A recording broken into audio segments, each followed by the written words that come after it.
and in a month that will be £833 6 pence in a month. Hello my lovelies, welcome back to my channel. If you're just joining for the first time, I'm Aisha and I make YouTube videos on life in the UK as an international fashion student. So on today's video, I want to talk about how much you can earn as an international student in the UK. Can your earning pay your tuition fees? And we'll talk about paying the bills. Yes, so let's get right into it. I have my notes here.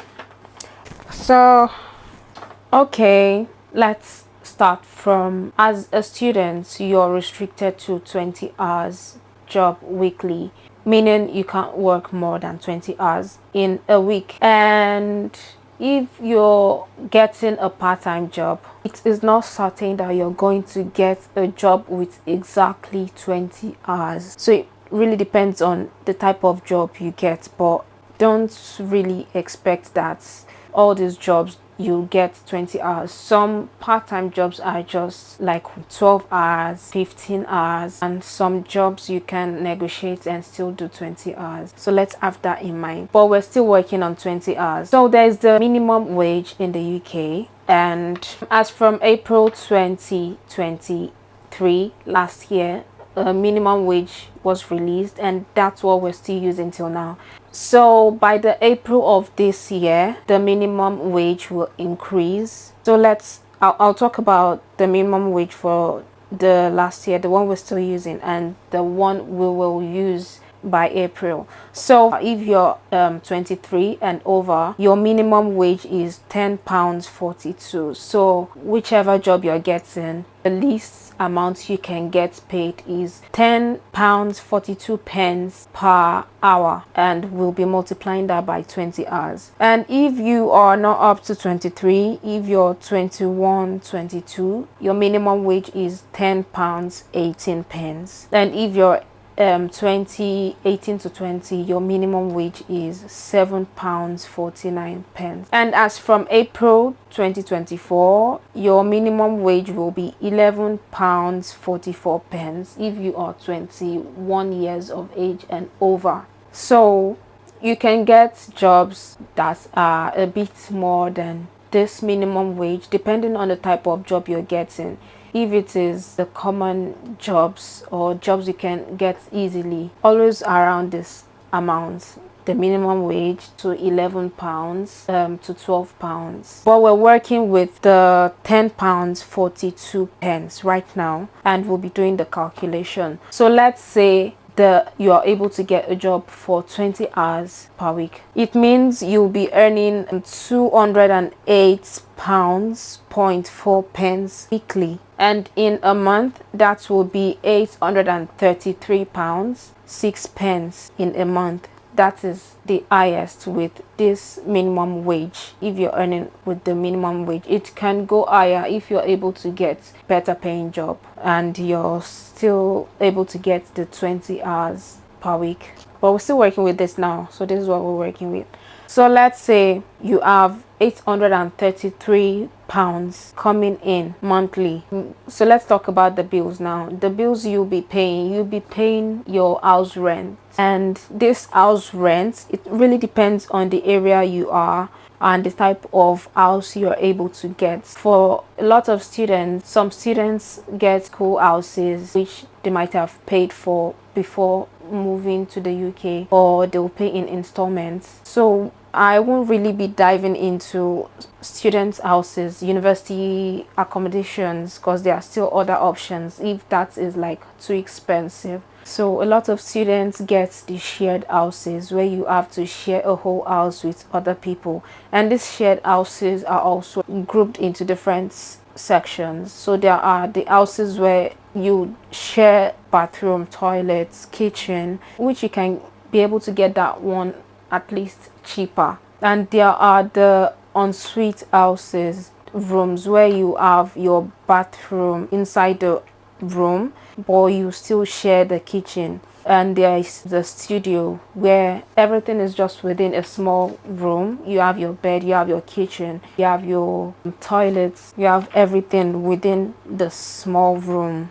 And that one is always a whole lot. So if you're trying to spend wisely, yeah, we'll be talking about the shared. You'll be looking at the shared houses. So I can't give you a particular amount for getting shared houses in the UK because it depends on the city. Houses in London are way higher. Houses in some cities are very low, so it really depends on the city you are going. So if you're still back home and you're trying to come here, so you can just check out some house apps like Spare Room. Yeah, you can check Spare Room, and basically that app is just for if you have a room to spare. So it's mostly for shared houses. So if you're looking for shared houses, Spare Room is really good. Also Zoopla, Rightmove, there are a lot of housing apps. So just check the website, put the city you'll be going, put the area, or just check roughly the houses and see how much the houses are. But I put a wide bracket, so you can be getting house between £400 to £1,000. If you're getting something lower than this, then it means probably the place is very far from the city center area, and some universities are always around the city area. The house might be like very far from where you'll be schooling, and considering transport and all, so you should be thinking about all those stuff, because if the house is cheap but the transport is more, and on the long run you might even be spending more on your bills than someone that gets another type of house. Yeah, but we're moving to transport later. So the house, you need to check the app to know the type of app, but averagely probably around 500 to 700 pounds, because the 400 is also very low. So there'll be a lot of competition, there'll be a lot of people trying to grab on the very low house prices. And there is another thing about housing too. So you might get some cheap houses, and when I talked about competition, you are plenty that is trying to get a certain house, and you're applying for this house. So me as the landlord, I'll need to check through everybody, and I'll just choose the person I want for the house. So the probability of you getting the house, the chance might be a bit low. So it means you may not really have so much option, or if you probably have someone helping you out to get this house, or you're lucky, or you're just in a good area to see a good area with a lot of houses. Yeah, so it really depends on all these factors, and grace. Yeah, grace is very important. So that's really the range. So let's just say at least you're paying like £500 for house rent, and for the food you'll be eating, so let's say the food around, I wrote 70 to £100. Like, I don't know what you really want to be eating with £100, because food is kind of a bit cheap, and it really depends on the type of food you're getting. If you're getting food from the common supermarkets like the Asda, Aldi, Lidl, yeah, so you can really minimize your spending on food.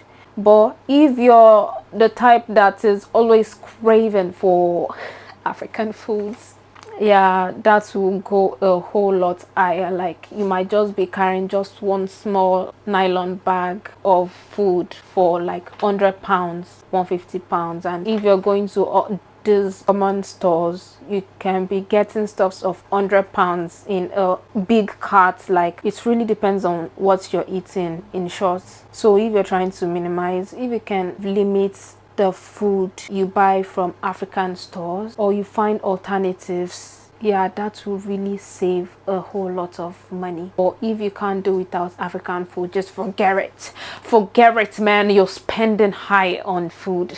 So food, let's just say 70 to £100. So 500 for house, 70 for food. That's like 570.